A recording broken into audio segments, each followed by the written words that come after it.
xərçəngin ot, ələflə, bitkilərlə müalicəsi yoxdur.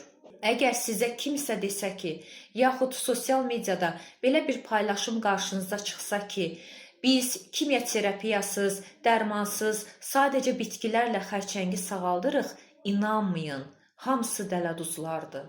Uzaq durun bu şəxslərdən. Və hansı həkim sizə zəmanət verirsə, o həkimlərdən də uzaq qaçın. İxtisasından asılı olmayaraq, hansısa həkim sizə desə ki, mən zəmanət verirəm ki, bu xəstəlik səndə 100% sağalacaqdır, yaxud bu əməliyyat 100% uğurlu keçəcəkdir, bu cür zəmanət verən həkimlərdən də uzaq durun. Çünki dünyanın ən təcrübəli, ən peşəkar, ən bacarıqlı cərrahının da əməliyyat ağırlaşması ola bilər.